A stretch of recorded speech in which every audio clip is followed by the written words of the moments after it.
What's up guys, so today I'm going to review Table 19, the new romantic comedy starring Anna Kendrick. Table 19 is about a young lady played by Anna Kendrick called Eloise who gets invited to her oldest friend's wedding. When she gets there she realizes, oh hang on a second, my ex-boyfriend, who is the brother of the bride of the groom, is also there, and things get a little bit awkward. And Anna Kendrick's character Eloise is sat at table 19, as you can probably gather from the title. And she's sat with a bunch of other people who also have a bunch of problems and, you know, a lot of life issues going on. And it's the most unlikely group of people to be ever sat at a table together. So let's start off with some of the things I liked about this movie. Anna Kendrick is by far the best part of this movie. And Anna Kendrick, to me, sometimes, you know, sometimes I like her in things, and other times she can be a bit over the top. It just depends on the role.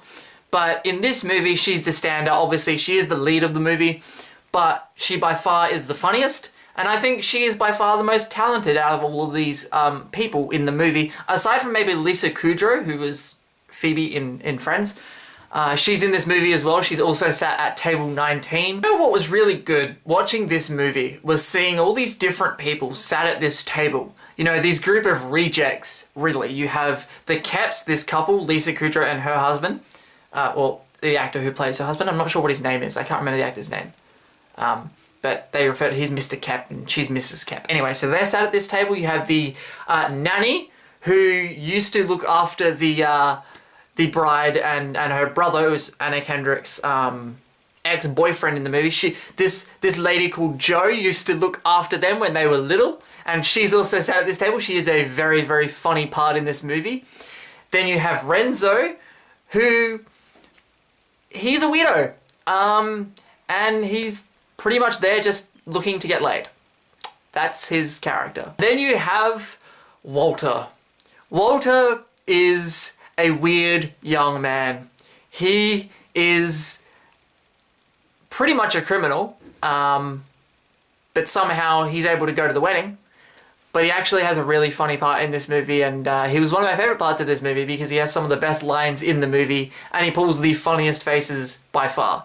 That's what I can say about him. He pulls funny faces and he says funny things. Speaking of all these people at this table, what I liked about this movie is none of them knew each other going into this movie. So they all met at table 19 at this wedding at the back of the room. And at first, you know, it's really awkward because none of them really know each other. They're all pretty much really awkward people to begin with. But then throughout the movie, it's really nice to see them bond and get to know each other and become friends over this feeling that, oh, we're all rejects. I'm not sure if we're really... No one even, you know, notices that we're here. No one even cares that we're here. No one would even notice if we left. And I like that. There are some things I didn't like about this movie. This movie, to me, is one where it's forgettable. I'm not going to remember this movie in 6 months. But I didn't hate it, and I didn't love it. I'm kind of in the middle. I'm like, yeah, I think I liked it. It's an enjoyable movie, but it's not a movie I'm going to remember forever. A lot of the humor and jokes in this movie worked for me, but there were a lot that didn't. There were a lot of one-liners that felt forced and obvious, and you're like, yep, they're gonna make a sex joke there. Oh, yep, there's another dick joke. Oh look, another dick joke.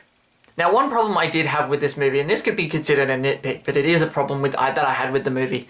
So the bride, the bride who is getting married in this movie, she is supposed to be Anna Kendrick's character's oldest friend, because Anna Kendrick keeps saying, the bride's my oldest friend, the bride's my oldest friend.